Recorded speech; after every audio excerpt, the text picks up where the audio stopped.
President. Now, on January 6th, only a few months ago. The memory is still fresh for all of us who experienced it firsthand. A violent mob stormed this citadel of democracy, assaulted our Capitol Police, and tried to halt the peaceful transfer of power. 140 officers were injured.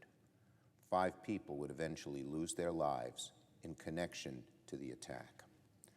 I was within 20 feet of these hooligans. It was one of the darkest moments in American democracy, the first time the Capitol was breached since the War of 1812, over 200 years ago. And yet, not 5 months later, many on the Republican side are trying to whitewash what happened. Here's what one Senate Republican said about the attack last night. By and large, it was a peaceful protest, except for a few agitators, he said. Even calling it an insurrection, this senator continued, was wrong. If there was ever a justification for creating a bipartisan commission to study and report on the truth behind the attack of January 6th, the comments of that senator provide it. Republicans in both chambers are trying to rewrite history in fealty to or in fear of the former president, Donald Trump. Republicans in both chambers are trying to erase the memory of January 6th and perpetuate the big lie. They're now likening the mob on January 6th to a group of, quote, normal tourists.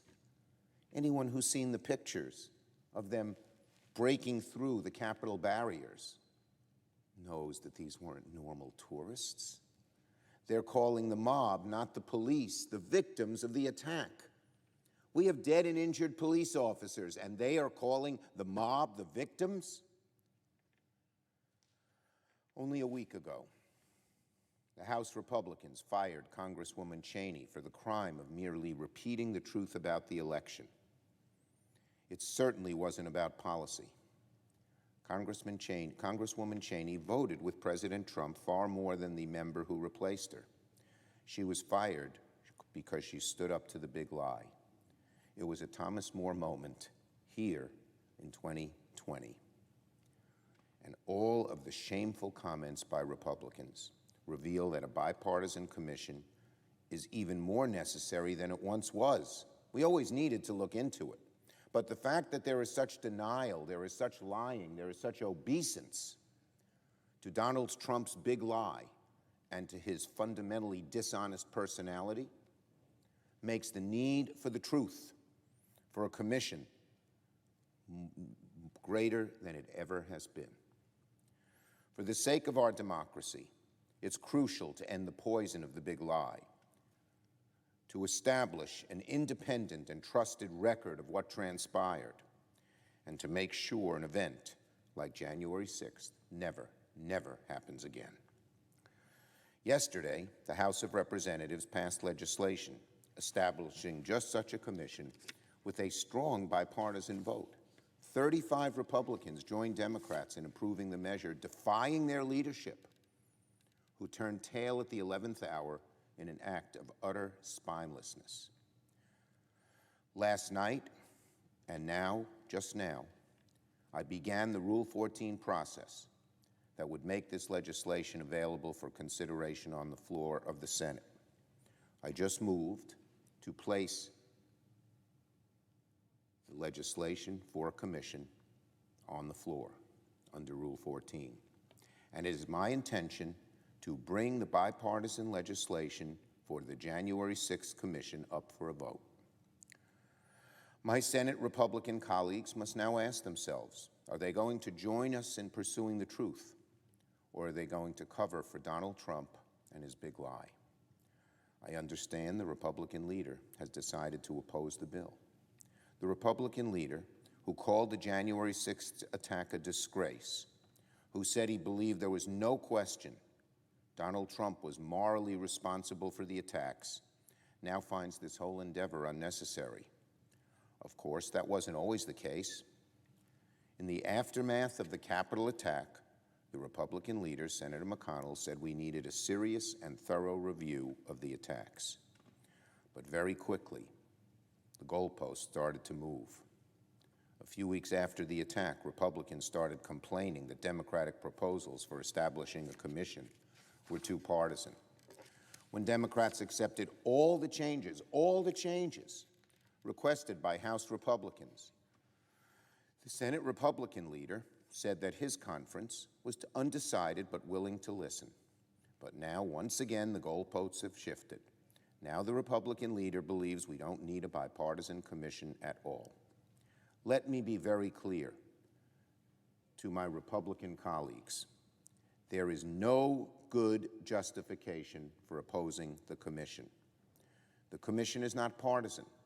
It'll have a 50-50 split of Democrats and Republicans, with subpoena powers requiring cooperation from both sides. It was negotiated on a bipartisan basis by both the chairman and the ranking member of the House Homeland Security Committee. It won the support of 35 Republicans on the House floor. The commission's not duplicative. The scope of the investigations into January 6 by our Senate committees are very focused. We need a dedicated, bipartisan commission to look at the whole picture. The fact that our committees can investigate didn't stop Congress from establishing a 9/11 commission. A January 6th commission is necessary for the same reasons that the 9/11 commission was necessary. The real reason it seems Republican leaders are suddenly opposed to this bipartisan commission is they don't want to talk about the big lie at all.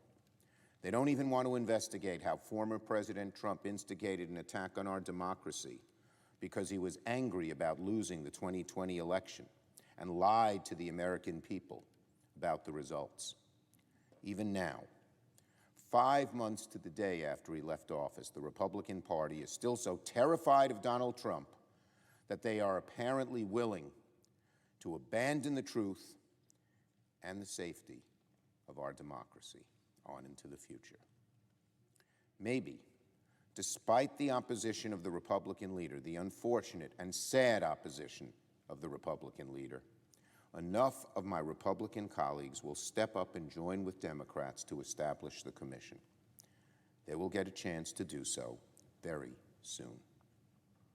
Now, on another matter, the Senate continues to make great progress on the modified Endless Frontier Act, now called the U.S. Innovation and Competition Act. Yesterday, we considered 2 amendments and added one of them to the bill, a bipartisan amendment led by Senators Hirono and Tillis. Today, we'll consider another 2 amendments. As my colleagues know, the bill itself is a product of at least 6 Senate committees and already includes input from nearly every member of the Senate. And, as promised, we are working in a bipartisan way, in a much more open way than the Senate used to act, to allow amendments and have debate. This is an issue where our 2 parties are working together with a great deal of cooperation. Down to a member, I believe we all want to see the United States maintain its position as the global economic leader in the 21st century. We all want to see America stay #1 in science and technology. It is so important for jobs, for our economic security, for our national security. We have an extraordinary opportunity to set our country on a path to out-innovate, out-produce, and out-compete the world in the industries of the future. Let's keep working and deliver a strong bipartisan result by the end of the next week. I yield the floor and note the absence of a quorum.